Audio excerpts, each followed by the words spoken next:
For most of us, the name most closely associated with the Mormon faith is probably Brigham Young, the founder of the university that now bears his name. But the roots of the religion began with Joseph Smith, the man who found golden tablets in upstate New York and translated them into the Book of Mormon. By the time he was 39, Smith had created a religion, served as a mayor, did a stint as a gold digger, married 24 women, and he was very controversial. In his new book, American Crucifixion, author Alex Beam tells the story of Joseph Smith and what led to his murder in 1844 at the age of 39. Fascinating, detailed book about Joseph Smith. I never knew those things about him. I mean, he was an incredibly charismatic figure. I noticed you lowballed the number of wives. Oh, yeah, well, that's what he said. Oh, sorry about that. That number sometimes climbs to the low 50s. Okay.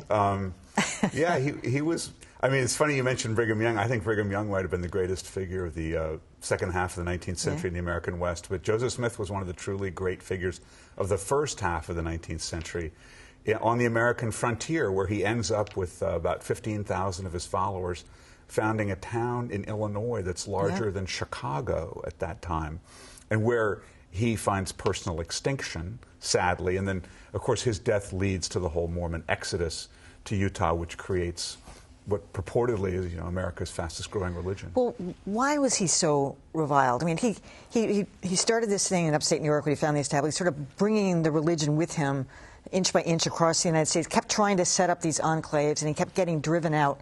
But then he had followers. He was, as I said, charismatic. That's right. I mean, there's two important, there's like the people who are totally in love with him, who come, all the way across the Atlantic from England to join his faith and believe in him 100%.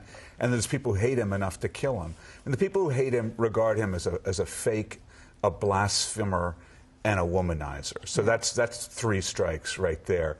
The people who adore him because he's discovered a new Bible, which they accept as canonical. And to cut to the chase, well, he promises them eternal life if they allow themselves to be baptized into the Mormon religion. And also he's created, Harold Bloom calls this America's, the true American religion, because in the Book of Mormon, Jesus Christ comes to America. So he creates an American religion where the action isn't in the Middle East. The action is in Independence, Missouri. The action is in Bountiful, these places in America where Joseph Smith said Jesus came.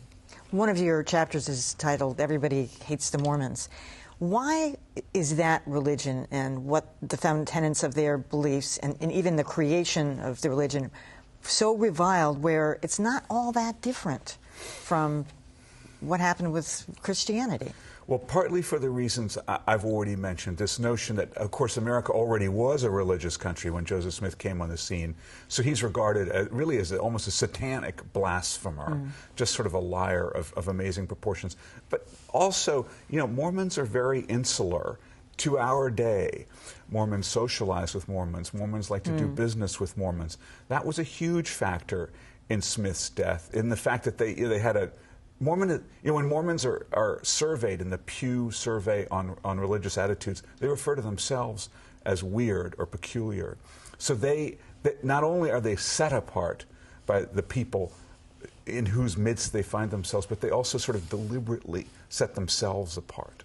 So the irony here is he was on the run, and he ended up turning himself in. He's in this little county jail, and yeah, well, my book begins with him in a rowboat, trying to escape across the Mississippi, trying to escape what he pretty well gets is going to be his own death.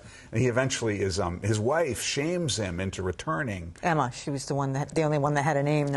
His actual wife, as we refer to her. She shames him into returning to the colony that he's founded, because she says, "You can't abandon us to our enemies." And somewhat reluctantly, and probably with a certain foretaste of what awaited him, he goes to Carthage, Illinois. He gets incarcerated in this 2-story jail, and he gets gunned down like a dog. It's a pretty unfortunate end. And so young, too. All right, Alex, I love the book. I really did. American Crucifixion. Nicely done.